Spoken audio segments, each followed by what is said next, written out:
is Kristen. I am so excited because it's the weekend and it's time for us to have a little bit of a sweet treat. Now, we are in the season of trying to cut back on white sugar and just some of the heavier sweets that we had in the winter time. And so I am making almond butter blondies today. And so I love these because they're not a ton of calories. It's about 250 calories, which is a nice treat, but it's not like super indulgent. And it's got good, it's got almond flour and honey and salt and almond butter. And so lots of good things. And then we've got a little bit of chocolate chips to give it something sweet. So just wanted to show you how this recipe works. It's super easy. I start out with 2.5 cups of almond flour. And I go ahead and I put that in my bowl. And then to that, let's see, let me get my little teaspoon.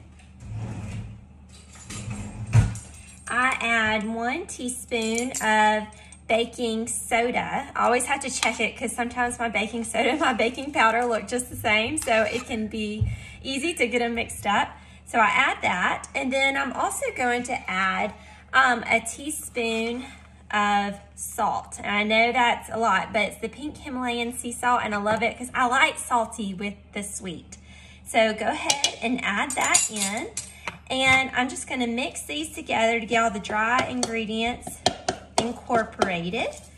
And I love these because it's just like a little extra, but I don't go overboard.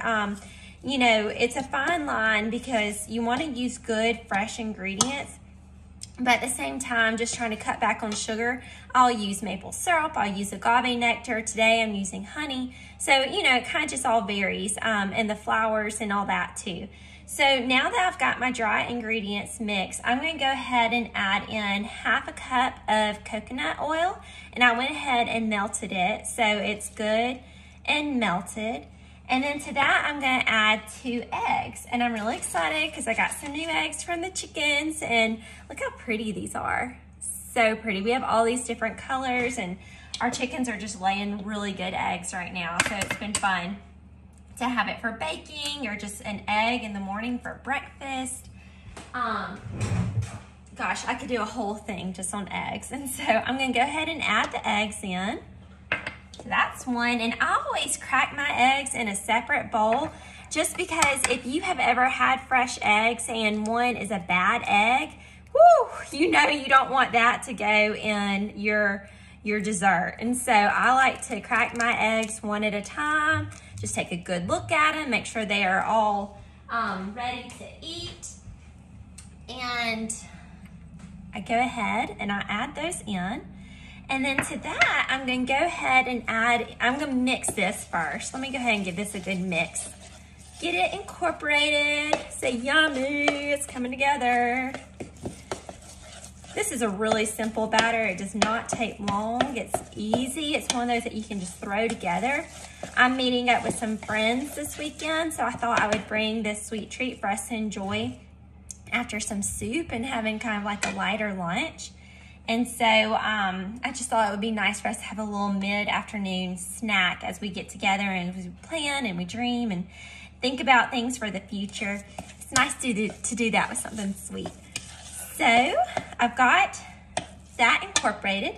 And now I'm gonna go ahead and take my spoon. I've got 1/2 cup of almond butter left in here. So I'm just gonna go ahead and scoop out the whole thing.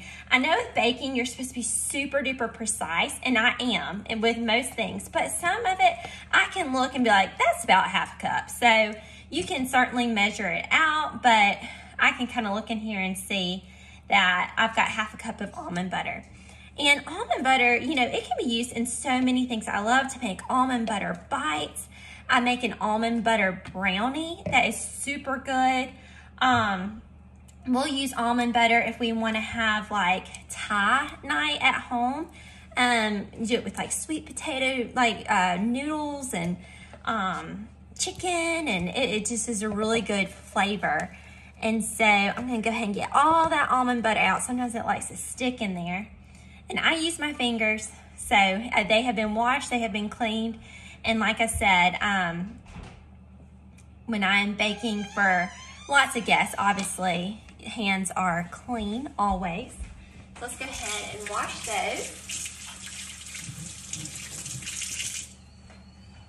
And then to that, I'm really excited because I'm going to add, I don't think I added my vanilla yet, so I'm going to go ahead and add in a good teaspoon of fresh vanilla. And I love to make my own vanilla. It's super easy, it's super fun, and it lasts, and nothing beats real vanilla. Don't use the extract, use the real stuff as much as you can.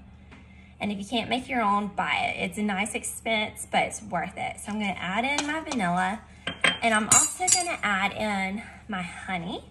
And so again, I'm just gonna kind of eyeball this, about half a cup, just to give it some sweetness to balance out that almond butter. Okay, and then I'm super excited because I have some vegan caramel. Now this is made out of dates, and it's super yummy, and it gives it just a nice little decadent flavor. And so I'm gonna add in a couple of tablespoons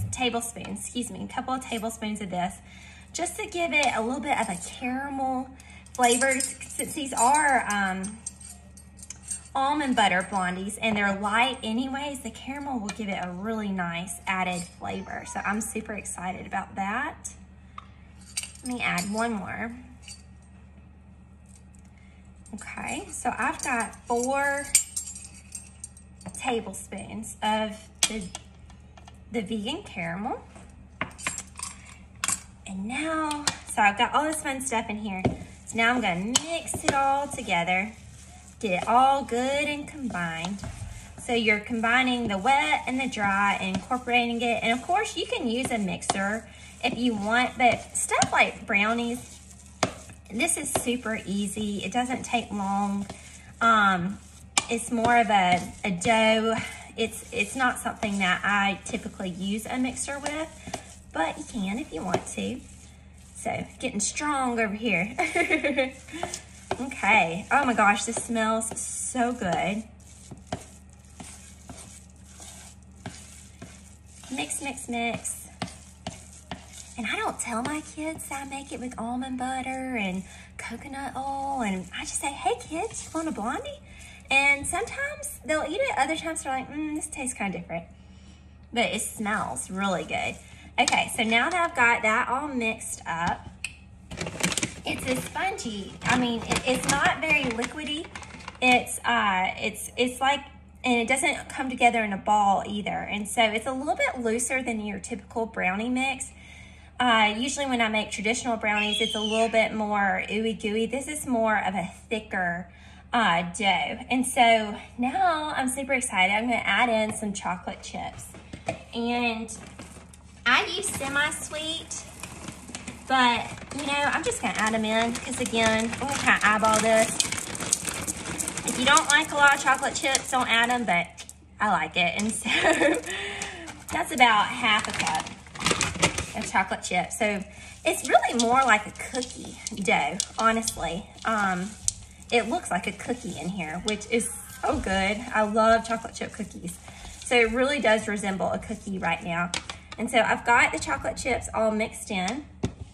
And I'm gonna go ahead and use my Wilton, my 9x9, and I went ahead and sprayed it with Baker's Joy. I always use that when I bake. And so go ahead and put it in here. And okay, do y'all like your brownies gooey or do you like them crispy? How do you like your brownies? It's nice when you can get that perfect brownie texture where it's a little bit firm on the outside, but then still kind of soft and gooey on the inside. So that's what we're going for. So we're gonna put this in the oven. My little baker, he's coming to ask what we're doing. But I'm gonna put these in the oven and check on my children at 350. And it's gonna go in there. I'm gonna set the timer for about 15 minutes to look at it. I don't like to do the whole time all at once because with brownies, like I said, I like for it to be ooey and gooey. So, Mama, yes, sir. can I get Pizza sounds hard. Yes, you can. And so I'm going to check them at around the 15-minute mark. And then I'll determine if they need about 7 more minutes or 10 more minutes, just kind of looking at how firm they are. But about 23 minutes is usually how long it takes. So here they are, and it really does look like a chocolate chip cookie, doesn't it? And so I'm gonna pop these in the oven, and then when they are done and they get cool, I'm gonna drizzle a little bit of chocolate, melted chocolate on top, just to give it a little bit more of that chocolatey taste. And so I will post some pictures of the finished result, but like I said, these are almond butter blondies, super easy, super quick, super yummy. So enjoy.